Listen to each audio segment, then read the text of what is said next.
अस्सलाम वालेकुम जी, welcome to our YouTube channel Vinni Talkies. आपका दोस्त उमैद आपके साथ। जी का दोस्तों, अक्सर प्लेयर्स के ऊपर बैड फेज आता है या बैड पैच आता है और उस बैड पैच को ख़त्म होने में यकीनन काफ़ी टाइम लगता है। तो बाबर आजम के ऊपर भी पिछले कुछ अरसे में बैड पैच जो था वो आया हुआ था, लेकिन आज की डेवलपमेंट देखने के बाद लग ऐसे रहा है कि बाबर आजम के ऊपर आया हुआ बैड पैच जो है ना वो अब ख़त्म होता जा रहा है, क्योंकि आज पाकिस्तान के 3 farmer legendary cricketer Babar Azam को डिफेंड करते हुए सामने आए हैं और उनका मानना है कि बाबर आजम की T20 स्क्वाड के अंदर अगर जगह नहीं बनती ना तो भाई फिर किसी की भी नहीं बनती। जी हाँ, आपको बताते चलें कि पाकिस्तान के 3 लेजेंडरी प्लेयर जिसके अंदर वसीम अकरम जो कि स्विंग के सुल्तान हैं, शाहिद खान अफरीदी जो कि छक्कों के बादशाह हैं और तज्जिया और विकेट कीपिंग के अंदर बेहतरीन नाम रखने वाले राशिद लतीफ़, इन तीनों का मानना है कि बाबर आजम की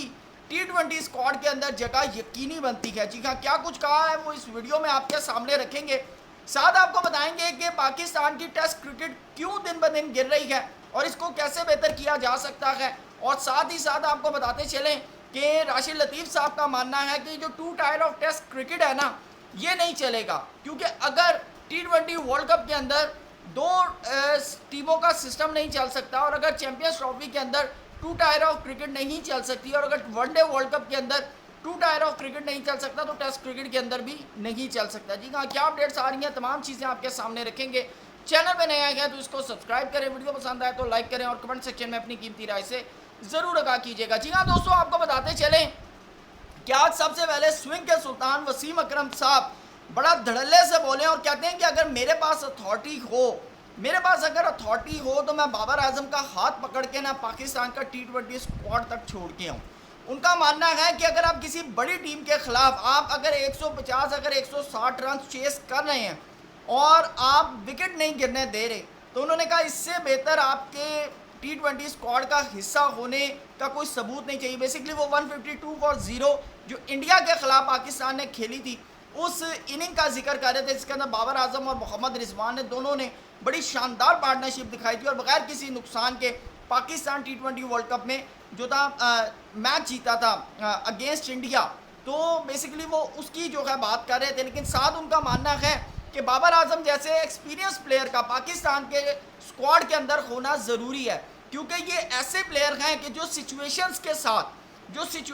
साथ जो है अपने आप को हैंडल करते हैं, सिचुएशंस के मुताबिक अपनी गेम को लेकर चलते हैं। अगर इनको पता है कि स्ट्राइक रेट बेहतर करना है, छक्के चौके मारने हैं तो वहाँ ये छक्के चौके मारते हैं, जहाँ इनको पता है कि स्लॉजिंग करनी है, जहाँ इनको पता है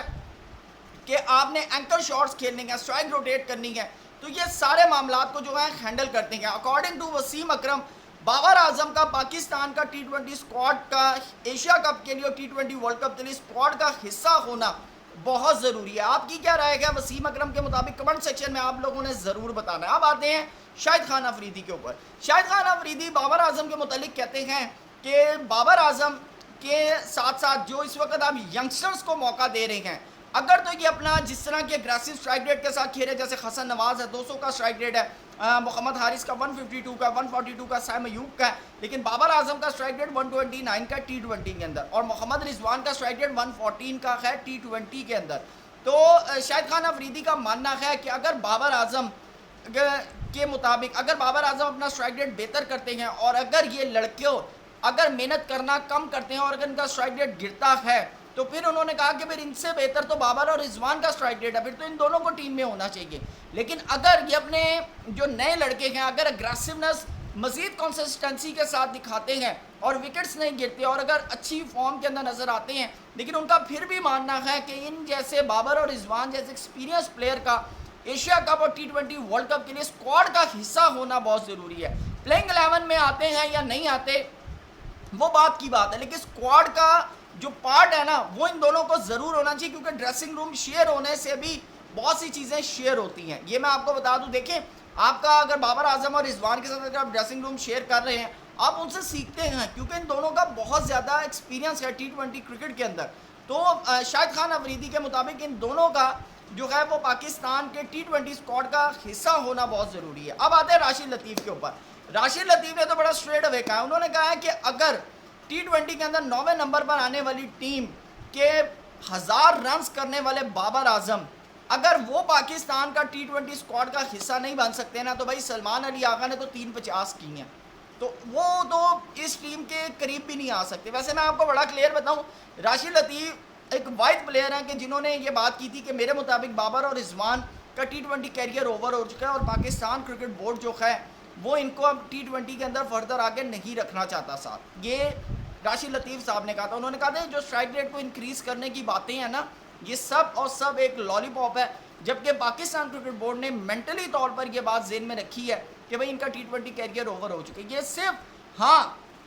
उन्होंने कहा था कि अगर फैंस का प्रेशर हो या फिर कोई एक इस तरह की एक्स्ट्रा ऑर्डनरी इनिंग अगर बाबर और रिजवान की तरफ से सामने आ गई, तो फिर इनको हो सकता है कि सोसाइटी प्रेशर के ऊपर, फैंस के प्रेशर के ऊपर या मीडिया प्रेशर के ऊपर इनको T20 स्क्वाड का हिस्सा बनाएं। अदरवाइज इन राशिद लतीफ़ साहब ने ये ब्रेकिंग जो थी लीक की थी, उन्होंने कहा था कि अदरवाइज पाकिस्तान क्रिकेट बोर्ड ने मेंटली तौर पर यह एक्सेप्ट कर लिया कि बाबर और रिजवान का T20 कैरियर जो है वो ओवर हो चुका है। अब आते हैं दोस्तों ज़रा टेस्ट क्रिकेट के ऊपर। हमारी टेस्ट क्रिकेट क्यों दिन ब दिन गिरती जा रही है? शाहिद खान अफरीदी ने बड़ा ज़बरदस्त किस्म का इसके ऊपर, मैं वैसे लाला को इस बात पर अप्रिशिएट करूँगा, आपने भी बताना है। लाला का मानना है कि हमें अपना डोमेस्टिक स्ट्रक्चर जो है ना, इसको इम्प्रूव करना पड़ेगा, यहाँ स्ट्रिक्टनेस दिखानी पड़ेगी, मेरिट के ऊपर जो है वो का जो समझौते होते हैं ना, इनको ख़त्म करना पड़ेगा। फिर उन्होंने कहा स्टेप 2, ये जो हमारा पाकिस्तान शाहीन्स है,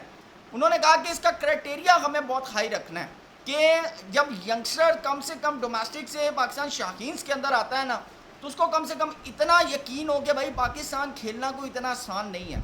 जबकि उन्होंने कहा कि यहाँ पर अच्छा टैलेंट जो है वो नीचे डोमेस्टिक के अंदर रगड़े खा खा कर ख़त्म हो जाता है, और फिर जो पर्चियाँ या फिर कहें कि जिसने एक आधी इनिंग खेली है, जो आंखों का तारा बनता है, तारा समझते हैं ना, जब तारा बनता है ना, वो फिर पाकिस्तान आकर खेल जाता है, और फिर वही होता है कि 2-4 साल के अंदर वो तारा जो है बिल्कुल साइडलाइन हो जाता है, और जो डोमेस्टिक का बेचारा प्लेयर होता है वो अपनी हड्डियाँ गला गला करना डोमेस्टिक से ही बाहर हो जाता है, और फिर वो एंड में ये डिसीजन करता है कि भाई आज के बाद क्रिकेट ही नहीं खेलनी। तो शाहिद खान अफरीदी ने कहा कि अगर आप टेस्ट क्रिकेट बेहतर करना चाहते हैं तो आपको अपनी डोमेस्टिक को बेहतर करना पड़ेगा, अपने पाकिस्तान शाहीन्स के क्राइटेरिया को बेहतर करना पड़ेगा, आप टेस्ट क्रिकेट के अंदर नंबर 1 बन सकते हैं। दूसरी तरफ ये जो 2 टायर ऑफ टेस्ट क्रिकेट के ऊपर जो बातें हो रही हैं ना कि 2028 से जो है इसको इम्प्लीमेंट या 2027 से जो है इसको इम्प्लीमेंट किया जाएगा, उनका मानना है कि आप टेस्ट क्रिकेट में 2 टायर ऑफ टेस्ट क्रिकेट कैसे इंट्रोड्यूस करवा सकते हैं। अगर आप चैंपियंस ट्रॉफी के अंदर 2 टायर ऑफ चैंपियंस ट्रॉफी नहीं करवा सकते, अगर आप T20 वर्ल्ड कप के अंदर 2 ग्रुप नहीं बना सकते कि ये दोनों आपस में खेलेंगे, दोनों आपस में खेलेंगे, या अगर आप वर्ल्ड कप के अंदर 2 टाइप की जो है टीम्स नहीं बना सकते, 2 टाइप्स के ग्रुप नहीं बना सकते, तो आप भाई 2 टायर ऑफ टेस्ट क्रिकेट कैसे बना सकते? उन्होंने कहा अगर ये बना भी देना तो ये ज़्यादा टाइम तक चलेगा नहीं। वैसे आज इसके ऊपर इंग्लैंड का भी मौक़िफ़ आया कि उन्होंने कहा है कि ये कैसे हो सकता है कि अगर हम दूसरे टायर ऑफ टेस्ट क्रिकेट के अंदर फॉल करते हैं, इसके अंदर पाकिस्तान, बांग्लादेश या श्रीलंका है, तो हम इंडिया और ऑस्ट्रेलिया के खिलाफ टेस्ट क्रिकेट नहीं खेलेंगे, ये इंग्लैंड कह रहा है। उन्होंने कहा ये आप इस सारे मैटर को चलने दें जो चल रहा है, आप इसके अंदर कोई रिफाइन चीज़ें ला सकते हैं, कोई इंप्रूवमेंट ला सकते हैं तो लेकर आएँ, लेकिन ये जो आप 2 यानी कि नेशंस का मामला कर रहे हैं ना कि जो बड़ी बड़ी टीमें हैं वो लहदा खेलेंगी और छोटी छोटी टीमें लहदा खेलेंगी, उन्होंने कहा इससे आप सिर्फ और सिर्फ क्रिकेट का नुकसान करेंगे, आप क्रिकेट की इंप्रूवमेंट नहीं कर सकते। वो भी सिंपल इस ये 6 टीमें लहदा हैं और ये 6 टीमें लहदा हैं, ये आपस में लड़ती रहें, यानी कि गेम्स खेलती रहें, ना इनकी इंप्रूवमेंट होगी, ना ये टीमें अच्छी होंगी, और ये जो टॉप ऊपर की टीमें ये आपस में बस खेलती रहेंगी, और बस सारी मामला जो हैं वो रेवेन्यू वगैरह सारी चीज़ें इनके पास जाएंगी, बाकी ये जो नीचे की टीमें ये कसम कुर्सी और डाउनफॉल का शिकार रहेंगी। तो इंग्लैंड ने भी आज इसके ऊपर जो है बड़ी खुलकर बात की है, और पाकिस्तान क्रिकेट बोर्ड ऑलरेडी इसके लिए और ओलंपिक्स के लिए जो है वो लॉबी कर रहा है, और देखते हैं कि आने वाले दिनों के अंदर ये लॉबी कितनी सक्सेसफुल होती है, क्योंकि पाकिस्तान क्रिकेट बोर्ड का ओलंपिक्स के ऊपर भी तहफ़्फ़ुज़ है कि भाई हमें कम से कम कट ऑफ टाइम बताया जाए कि आखिरकार ओलंपिक्स आपने जो क्राइटेरिया सेट किया है ये आप कट ऑफ टाइम कब से देख रहे हैं कि अगर एशिया की कोई टीम आएगी तो उसका क्या क्राइटेरिया हमें कम से कम बताया जाए। और इसमें पाकिस्तान जो है वो साथ न्यूजीलैंड को भी शामिल कर रहा है, क्योंकि ऑस्ट्रेलिया जो कि इनका कॉन्टिनेंट है वहाँ से 2 टीमें आनी है, या तो ऑस्ट्रेलिया या न्यूजीलैंड। तो ऐसा नहीं हो सकता कि आप ऑस्ट्रेलिया को वहाँ से पिक कर लें और यहाँ एशिया से जो है आप इंडिया को कर लें, क्योंकि यहाँ पर और भी टीमें, अफगानिस्तान है, श्रीलंका है, बांग्लादेश है, नेपाल है, इंक्लूडिंग पाकिस्तान है, इंडिया है। तो पाकिस्तान क्रिकेट बोर्ड ने इसके ऊपर खुलकर बात की है। तो दोस्तों आपकी क्या राय है कमेंट सेक्शन में ज़रूर बताइएगा। थैंक यू सो मच, अल्लाह हाफ़िज़।